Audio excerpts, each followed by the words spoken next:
करने वाले हैं वो है भारत के संविधान की प्रस्तावना, जिसे उद्देशिका भी कहा जाता है, प्रीएम्बल। ओके, तो प्रीएम्बल में जो सबसे महत्वपूर्ण बात है कि इसमें तमाम शब्द हैं जिनको हम डिस्कस करेंगे डिटेल में, लेकिन उसके साथ एक सबसे महत्वपूर्ण बात है कि जो भारत की प्रस्तावना है ना, पूरा भारत का ये संविधान की जो प्रस्तावना है, संविधान के निर्माण के बाद अंत में इसे फाइनलाइज किया गया था और यह हमारे जो संविधान का ये प्रथम भाग बनी थी। तो इस प्रकार से इसे कहा जा सकता है कि भारत की संविधान की प्रस्तावना इसका एक बहुत ही महत्वपूर्ण बात है। और जब भी किसी एक्ट, अधिनियम या किसी लॉ में आप प्रस्तावना या प्रियम्बल आप पढ़ते हैं, तो प्रियम्बल में क्या होता है, वो उस उद्देश्य को बताती है जिसके लिए उस कानून का, उस विधि का निर्माण हुआ है। ओके, उद्देश्य का, कि उद्देश्य क्या था इसके, what was the reason behind the enactment of any law. तो आपको केवल इसी में नहीं, केवल हम संविधान की नहीं, अन्य जो लॉज हैं, जो एक्ट्स हैं, उसमें भी आपको प्रस्तावना या प्रियम्बल देखने को मिलेगी। इसलिए, और इसमें सबसे महत्वपूर्ण बात जो याद रखनी है कि यहाँ पे ये जो शब्द स्टार्ट होता है, we the people of India, ठीक है, हम भारत के लोग, तो जो उसका जो स्रोत है, जो पावर है, वो पावर हमें कहाँ से मिली है? हमें ये पावर मिली है इस कानून को बनाने की, अप्लाई करने की, भारत के लोगों से। ओके, तो यहाँ के हमारे संविधान में जो सबसे महत्वपूर्ण भाग है, सबसे महत्वपूर्ण जो पावर है, वो भारत के लोगों के हाथ में है। तो इन्हीं के साथ जो इसके जो महत्वपूर्ण बिंदु है, हम अपनी क्लास में डिस्कस करते हैं। Thank you so much. Preamble of the Indian constitution, भारतीय संविधान की प्रस्तावना। ओके, तो अब भारतीय संविधान की प्रस्तावना एज इट इज हम एक बार को रीड करते हैं। We the people of India, having solemnly resolved to constitute India into a sovereign, socialist, secular, democratic republic, and to secure to all its citizens justice, social, economic, and political, liberty of thoughts, expression, belief, faith, and worship, equality of status and of opportunity, and to promote among them all fraternity, assuring the dignity of the individual and the unity and integrity of the nations. In our Constituent Assembly, this 26th day of November 1949, do hereby adopt, enact, and give to ourselves this Constitution. Okay, तो इसमें कहा क्या गया है कि हम भारत के लोग, इसका अर्थ ये हुआ कि जो पूरी पावर है हमारे कॉन्स्टिट्यूशन के निर्माण की, ठीक है, वो किसके पास है? हम भारत के लोगों के पास, हम भारत के लोग, ठीक है ना। भारत को एक संपूर्ण प्रभुत्व संपन्न, समाजवादी, पंथ निरपेक्ष, लोकतंत्रात्मक गणराज्य बनाने के लिए तथा उसके समस्त नागरिकों को न्याय, कौन कौन सा न्याय है? सामाजिक, आर्थिक और राजनीतिक। स्वतंत्रता, कौन कौन सी? विचार, अभिव्यक्ति, विश्वास, धर्म और उपासना की। समानता या समता की बात करें, प्रतिष्ठा और अवसर की। और बंधुता, उन सब में व्यक्ति की गरिमा और राष्ट्र की एकता और अखंडता सुनिश्चित करने वाली, ठीक है। तो हम यहाँ पे बात किस किस की कर रहे हैं? हम न्याय की बात की है, हमने स्वतंत्रता की बात की है, हमने समता की बात की है, हमने बंधुता की बात की है। ओके, इसके लिए दृढ़ संकल्प होकर अपनी संविधान सभा में आज 26 नवंबर 1949 को एतद द्वारा इस संविधान को अंगीकृत, अधिनियमित और आत्मार्पित करते हैं, ठीक है। तो यहाँ पे हमारे संविधान का जो उद्देश्य है वो है कि यहाँ के जो नागरिक हैं, पहली बात यहाँ पे होती है कि प्रभुत्व संपन्न हम क्यों बना रहे हैं? अब हम भारत को एक प्रभुत्व संपन्न राष्ट्र बनाना चाहते हैं, समाजवादी राष्ट्र बनाना चाहते हैं, धर्मनिरपेक्ष राष्ट्र बनाना चाहते हैं, जहाँ की जो सत्ता है वो मूल रूप से लोगों के हाथ में हो, ऐसा एक राष्ट्र बनाना चाहते हैं, ठीक है ना। और यहाँ के जो नागरिक हैं उन्हें हम कुछ अधिकार देते हैं जो न्याय संबंधित, स्वतंत्रता संबंधित, समता संबंधित और बंधुत्व वाले हैं, ठीक है। और इसलिए दृढ़ संकल्प होकर जिस दिन हमारे संविधान का निर्माण पूरा हुआ है, कब? 26 नवंबर 1949 को, ठीक है। और लागू कब से हुआ है? कुछ प्रोविजन तो 26 नवंबर 1949 को ही लागू हो गए, लेकिन कुछ जो अधिकांश जो प्रोविजन थे, उपबंध थे भारतीय संविधान के, वो 26 जनवरी से लागू हुए। ओके, तो एतद द्वारा इस संविधान को अंगीकृत, अधिनियमित और आत्मार्पित करते हैं। तो अब आते हैं, अब कुछ इंटरेस्टिंग फैक्ट्स हैं हमारे संविधान से रिलेटेड। तो पहला है कि प्रेम बिहारी नारायण रायज़दा, प्रेम बिहारी नारायण रायज़दा, आपको इनका नाम याद रखना होगा कि Prem Behari Narayan Raizada has written in a flowing italic style with beautiful calligraphy the original constitution of India. Okay, तो in the library of the parliament of India In special helium-filled cases are kept the original copies of the Indian Constitution, which are written in Hindi and English. Okay, तो जिसकी जो original copies हैं वो भी उपलब्ध हैं. The Indian Constitution is the longest written constitution. Longest मतलब यहाँ पे हम लैंग्वेज की बात में longest इसलिए कहा कि इसमें अधिकतम अनुच्छेद है. ठीक है, यूगोस्लोविया के भी अगर आप देखेंगे तो वहां पे उपबंध जो है, जो प्रोविजंस हैं, वो भारत के संविधान से कम है. लेंदी वो ज्यादा है, लेकिन जो प्रोविजंस हैं, वहां के जो आर्टिकल्स हैं, भारत में जितने हमारे कॉन्स्टिट्यूशन में आर्टिकल्स हैं उससे कम आर्टिकल्स हैं. वहां पे केवल आई थिंक केवल 406 आर्टिकल्स ही हैं. The Indian Constitution is the longest written constitution of any sovereign country in the world with 25 parts containing 448 articles and 12 schedules. Okay, the first Constituent Assembly met on December 9, 1946 and took precisely 2 years, 11 months and 18 days for the final drafting of the Indian Constitution. तो इस प्रकार से ये कुछ interesting तथ्य हैं हमारे constitution के बारे में. इसके साथ ही as a result of the debate and discussion for the finalization, over 2000 amendments were made in it. तो जब हमारा संविधान निर्मित हो रहा था उस दौरान 2000 से ज्यादा अमेंडमेंट इसमें हुए. The handwritten constitution, which was signed on 24th January 1950, came into force on 26th January. ठीक है, 2 days later from being signed. Okay, 2 दिन पहले इस पे सिग्नेचर हुए 24 जनवरी को. ओके, और it was signed by 284 members of the constituent assembly which includes 15 women as well. Okay, 284 members के हस्ताक्षर इसमें हुए, जिसमें 15 महिलाएं थी. The final drafting of the Constitution completed on the 26th November 1949, but it came into force after 2 months on 26 January 1950, which is known as Republic Day. Okay. अब है, our constitution makers have adopted various provisions from the various other constitution while drafting our constitution. ठीक है, तो ये हमने जो अपनी कल की जो क्लास थी उसमें हमने अधिकांश जो प्रोविजन है वो हमने डिस्कस किए थे कि कहाँ से हमने क्या बोरो किया है. तो again I am not going to repeat all this things. Okay, अब आपको जो चीज यहाँ याद रखनी है, ठीक है, परीक्षा की दृष्टि से जो इंपॉर्टेंट प्रोविजन है कि it is indicated by the preamble that the source of authority the constitution lies with the people of India. Source of authority अक्सर पूछा जाता है ये प्रश्न कि अथॉरिटी क्या है. ठीक है, सोर्स ऑफ पावर क्या है. तो सोर्स ऑफ पावर है हमारे कॉन्स्टिट्यूशन के पीछे हम भारत के लोग, we the people of India. Okay, अब प्रीएम्बल में क्या डिक्लेयर किया गया है कि preamble declares India to be a sovereign socialist secular democratic SSSDR. ये 5 शब्द याद रखने हैं. Sovereign socialist, secular, democratic republic. The objectives stated by the preamble are to secure justice, liberty, equality to all its citizens and to promote fraternity, to maintain unity and integrity of the nation. ठीक है, तो इसमें हम क्या provide कर रहे हैं, हम भारत के जो नागरिक हैं उन्हें हम जस्टिस, लिबर्टी और इक्वालिटी प्रोवाइड कर रहे हैं और to all the citizen and promote. और हम बढ़ा क्या रहे हैं, हम बढ़ा रहे हैं बंधुत्व की भावना. क्यों? ताकि जो एकता और अखंडता है देश की वो बनी रह सके. The date is mentioned in the preamble when it was adopted. जब इसको अडॉप्ट किया गया, हमने इसे डेट ऑफ जब हमने अडॉप्ट किया मतलब बनकर तैयार हो गया, हमने इसे स्वीकृत किया, आत्मार्पित किया, वो डेट थी 26 नवंबर 1949. 1949 26 नवंबर. ओके, और जिस दिन ये कमेंस हुआ, जब से ये लागू हुआ, वो थी 26 जनवरी 1950. इन 2 तारीखों को आपको याद रखना होगा.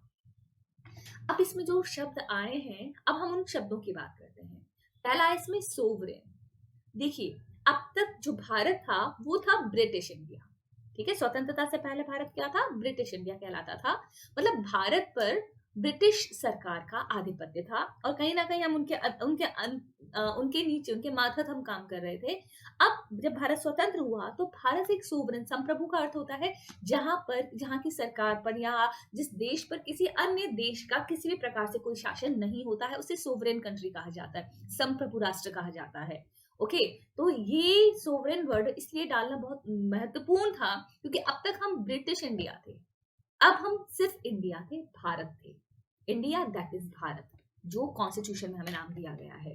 ठीक है, तो जो सोवरेनिटी की अगर बात की जा रही है कि अब हम पर किसी अन्य राष्ट्र का कोई हक नहीं था, कोई कंट्रोल नहीं था, हम अपने आप में स्वतंत्र राष्ट्र थे, वह समझाने के लिए सोवरेन या संप्रभु शब्द को हमारे कॉन्स्टिट्यूशन में शामिल किया गया।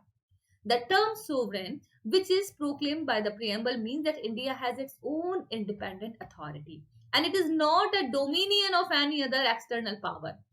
In the country, the legislature has the power to make laws which is subjected to certain limitations.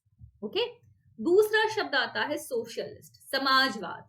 Okay, अब पहली चीज, समाजवाद जो शब्द है, सोशलिस्ट जो शब्द है, उसे ऐड किया गया था 42nd अमेंडमेंट के द्वारा. The term socialist was added in the preamble by 42nd amendment 1976, which means the achievement of socialist ends through democratic means. It is basically a democratic socialism that holds faith in a mixed economy where the both private and public sector coexist side by side. अब socialist का मतलब समाजवाद. यहाँ पे जो private और public sector है, आपको हर क्षेत्र में आपको दोनों ही आपको देखने को मिलेंगे. और इस शब्द को 42वें संविधान संशोधन के द्वारा 1976 में डाला गया था. ओके, तो यहाँ पे समाजवाद की अवधारणा है. जो समाजवाद की अवधारणा है वो जनरली वो जुड़ी हुई है इकोनॉमी से. ठीक है, कि जो भी उत्पादन है और उसका जो वितरण है वो समान रूप से हो. ऐसा ना हो कि कुछ जो पावर्स हैं वो पर्टिकुलर कुछ लोगों के हाथ में आ जाए. ठीक है, जो धन है या जो शक्तियां हैं या जो प्रोडक्शन है वो केवल कुछ लोगों के हाथ में हो. ऐसा ना हो, उसका समान वितरण होना चाहिए. इस भावना को हमारे संविधान में शामिल करने के लिए 42वें संविधान संशोधन में समाजवाद शब्द को जोड़ा गया. तीसरा था secular. The term secular was incorporated in the preamble by the 42nd Constitutional Amendment 1976, which means that all the religion in India get equal respect, protection and support from the state. Secular का अर्थ होता है धर्मनिरपेक्ष, जिसे कहा जा सकता है. धर्मनिरपेक्ष का अर्थ ये है कि भारत का कोई धर्म नहीं, कोई विशिष्ट धर्म नहीं है. विशिष्ट धर्म का मतलब है कि कोई भारत के हिंदू राष्ट्र नहीं है या भारत कोई मुस्लिम राष्ट्र नहीं है. बहुत सारे आप राष्ट्र देखेंगे जो मुस्लिम राष्ट्र हैं. नेपाल एक हिंदू राष्ट्र है. ठीक है, लेकिन भारत की बात की जाए तो भारत एक धर्मनिरपेक्ष है जहां पे हर व्यक्ति को अपना धर्म मानने की स्वतंत्रता है. आप अपना धर्म फॉलो कर सकते हैं. इसे सेक्युलर या धर्मनिरपेक्षता कहा गया है. ठीक है, अब है democratic. The term democratic implies लोकतंत्रात्मक, जिसे कहा गया है. The term democratic implies that the Constitution of India has established form of the Constitution which gets its authority from the will of the people expressed in an election. लोकतंत्र मतलब जनता का शासन. Democratic word को देखा जाए, जनता का शासन, जनता के द्वारा, जनता के लिए. ठीक है, तो अब यहाँ पर है कि हमारे पे जो इलेक्शन, जो हमारे जो प्रतिनिधि हैं जिन्हें हम चुन के भेजेंगे वही सरकार चलाएंगे. ठीक है, तो ऐसा नहीं है कि कोई व्यक्ति अपने मन से, मतलब यहाँ पर अब किसी पर्टिकुलर जो कहा जाता है ना कि पीढ़ी दर पीढ़ी, जनरेशन टू जनरेशन किसी व्यक्ति का शासन नहीं होगा. कोई राजतंत्र नहीं है, जनतंत्र है. ठीक है, राजतंत्र में क्या होता है, जो शाही परिवार है उसका ही जो सदस्य होगा उन्हीं के रूल एंड रेगुलेशन के हिसाब से अगला राजा चुना जाएगा. तो we do not have any crown, we do not have any queen, है ना. अब हमारे पास कोई राजा या रानियों का समय नहीं है. अब है कि सरकार किसकी होगी, शासक कौन होगा, शासन किसके द्वारा चलाया जाएगा. तो शासन उन व्यक्तियों के द्वारा चलाया जाएगा जिन्हें हम चुन के भेजेंगे. इसे डेमोक्रेटिक कहा गया है. ओके, अब रिपब्लिक. द रिपब्लिक, गणतंत्र, indicate that the head of the state is elected by the people directly और इनडायरेक्टली. ठीक है, तो अब हमारा जो हेड कौन है, हमारा हेड हम पढ़ेंगे आगे कि हमारा प्रेसिडेंट हमारा हेड है. ठीक है, तो president is head of the state and he is elected indirectly by the people. तो हमारा जो हेड है वो जनता के द्वारा चुना गया है. ठीक है ना, तो हमारा हेड जनता के द्वारा चुना जाएगा, इसलिए इसमें रिपब्लिक शब्द को डाला गया है. सोर्सेज क्या क्या है, अब देखिए, अब जब हम संविधान की प्रस्तावना पढ़ेंगे उसमें सोर्स हमें क्या मिलेगा, we the people of India. इसमें हमको सोर्स क्या दिखाई दे रहा है कि we the people of India. अब we the people of India, the phrase we the people of India emphasis that the constitution is made by and for the Indian people and not given to them by any outside power. The phrase we the people of India emphasize that the constitution is made by and for the Indian people and not given to them by any outside power. Okay, Bharat के लोगों के द्वारा इसे बनाया गया. It also emphasizes the concept of popular sovereignty as laid down by the Rousseau and all the power emanates from the people and the political system will be accountable and responsible to the people. कि अगर final accountability सरकार की किसके प्रति होगी? लोगों के प्रति, ठीक है। You are accountable towards the people. Okay, कैसे? अभी हम पढ़ेंगे, जब हम संविधान पढ़ना शुरू करेंगे उसमें ये शब्द आएंगे। अब नेचर क्या है? Sovereign. India internally and externally sovereign, मतलब बाहर की किसी और राष्ट्र का हम पर शासन नहीं है। Socialist, economic philosophy where means of the production and distribution are owned by the state, ठीक है। जो प्रोडक्शन होगा, डिस्ट्रीब्यूशन होगा, वो सबको राज्य के हाथ में होगा। राज्य में कौन होगा? हमारे द्वारा ही चुने हुए लोग होंगे। सेक्युलर हो गया, कोई राष्ट्र धर्म नहीं है। एसआर बोमे के केस में क्या हेल्ड किया गया था?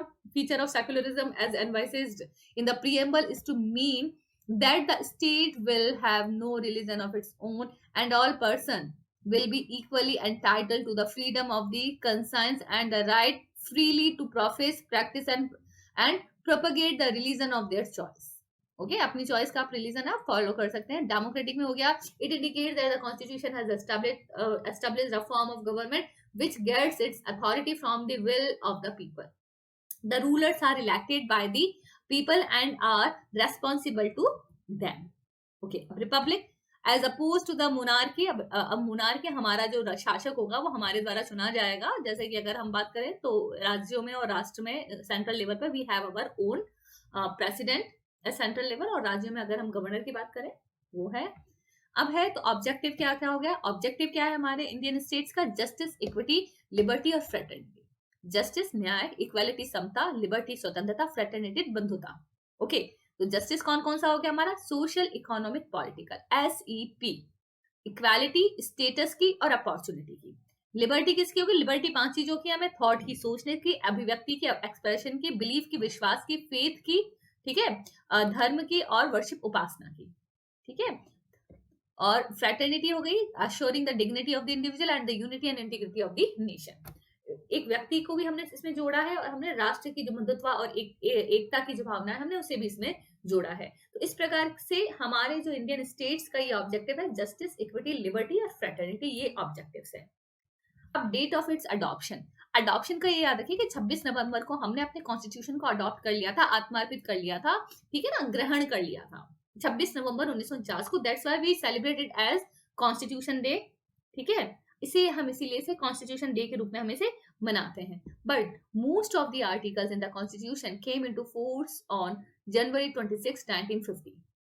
ओके, तो अधिकांश जो कॉन्स्टिट्यूशन है अगर आर्टिकल है वो जो कब कमेंस हुए, मतलब कब एनफोर्स हुए, वो हुए 26 जनवरी 1950 को। Those articles which came into existence on 26 November 1959 is given by Article 394, ठीक है। अब 394 में क्या क्या लिखा है? आर्टिकल 394 क्या कहता है कि 26 नवंबर को जैसे ही एक्ट आया उसी समय से कुछ प्रोविजंस थे जो कॉन्स्टिट्यूशन के अप्लाई हो गए। वो कौन कौन से थे? वो थे आर्टिकल 5, 6, 7, 8, 9, 60, 324, 366, 369, 379, 380, 388, 391, 392, 393। ओके, तो 5, 6, 7, 8, 9, 60, 324, 366, 367, 379, 380, 388, 391 और 392 और 393 shall come into force at once। तो ये उसी समय, जिस समय हमने अपने संविधान को आत्मार्पित किया, हमने स्वीकार किया, उसी समय ये हमारे कमेंट्स हो गए, ये लागू हो गए। ओके, और बाकी जो थे, बाकी कब से आए थे? वो 26 जनवरी 1950 से बाकी जो प्रोविजन थे वो लागू हुए थे। 26 January was selected for this purpose. अब क्यों हमने 26 जनवरी को ही चुना? देखिए 1930 में when the declaration of Indian independence, पूर्ण स्वराज की जब मांग की गई थी, तो जो पूर्ण स्वराज की मांग की गई थी वो 26 जनवरी 1930 को की गई थी। 1930 को हमने पूर्ण स्वराज की मांग की थी। तो पूर्ण स्वराज की मांग को हमने 26 जनवरी, तो 24 को भी हम स्वीकार कर सकते थे, 26 नवंबर को भी हम स्वीकार कर सकते थे, लेकिन हमने वेट किया और 26 जनवरी 1950 को हमने हमारे संविधान को लागू किया। क्योंकि 26 जनवरी के साथ जो हमारा इतिहास था वो जुड़ा हुआ था कि हमने 26 जनवरी को पूर्ण स्वराज की मांग की और 26 जनवरी को हमारा अपना कॉन्स्टिट्यूशन हमारे देश में, हमारे देश के नागरिकों पर अप्लाई हुआ। ओके, इस preamble a part of constitution? It is a most important question कि क्या प्रियम्बल या जो हमारी प्रस्तावना है, जो हमारी उद्देशिका है, वो भारतीय संविधान का भाग है? The Constitution of India was framed by the Constituent Assembly.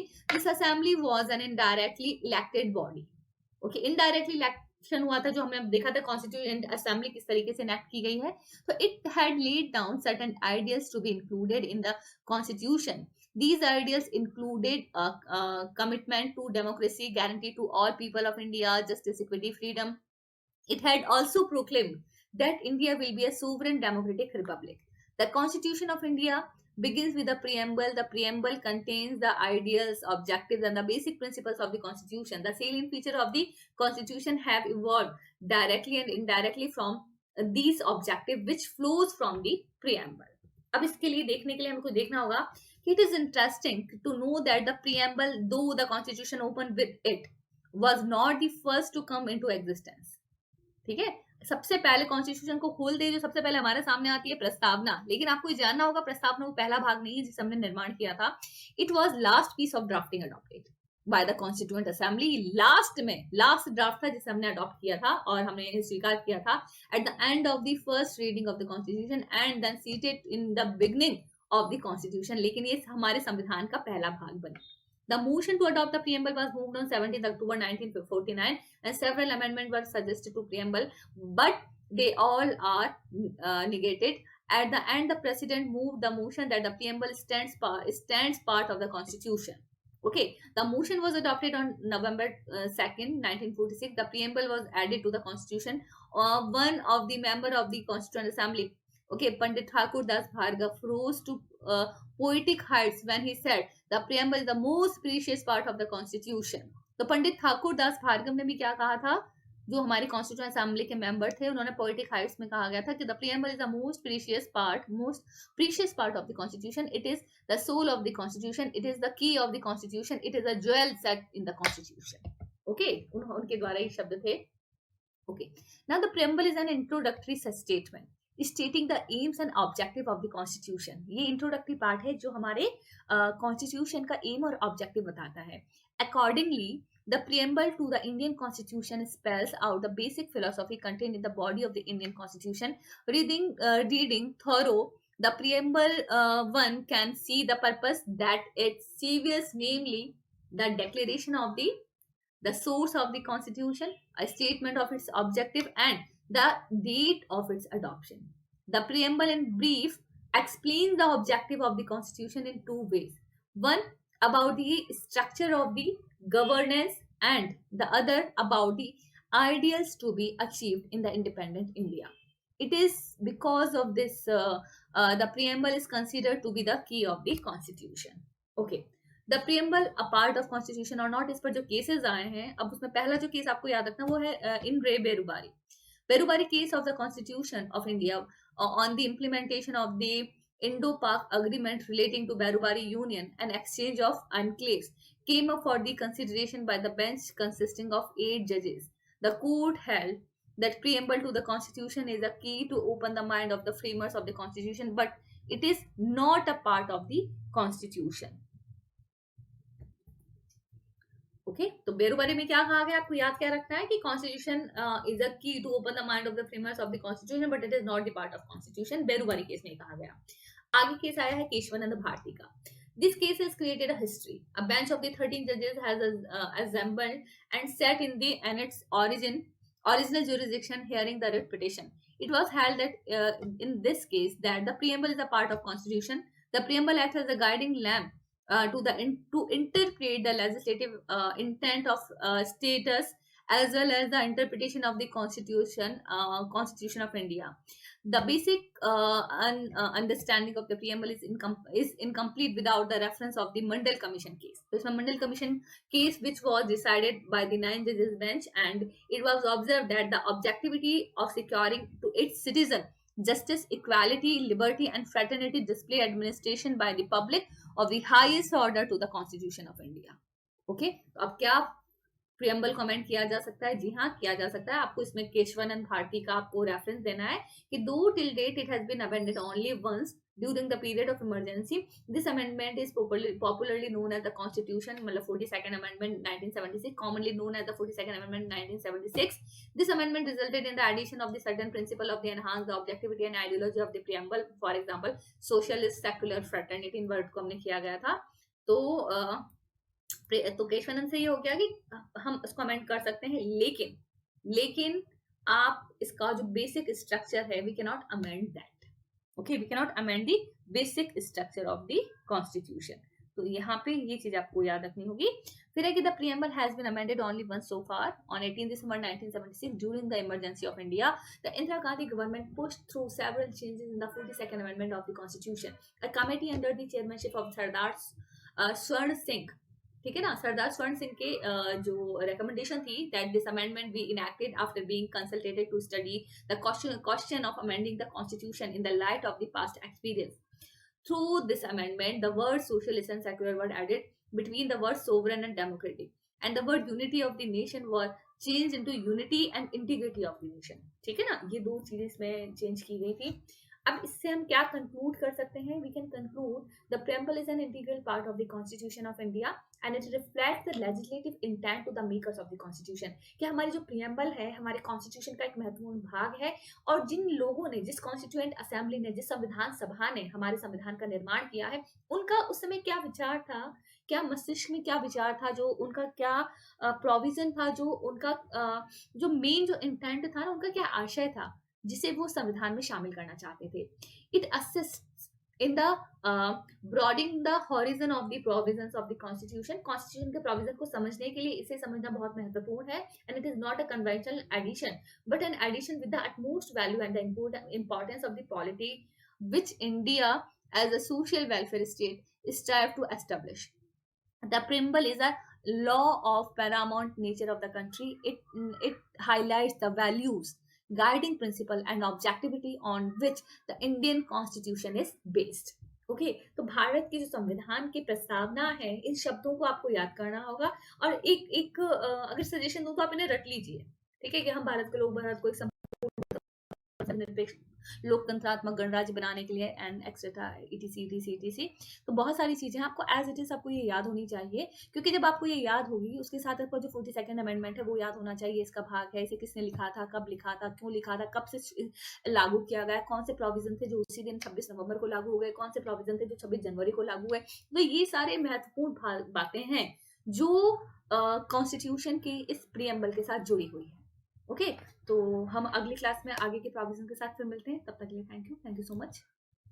और अगर आप हमें कोई सजेशन देना चाहें तो आप हमें कभी भी दे सकते हैं. ठीक है ना, आप हमें मैसेज कर सकते हैं, कमेंट कर सकते हैं. Thank you so much.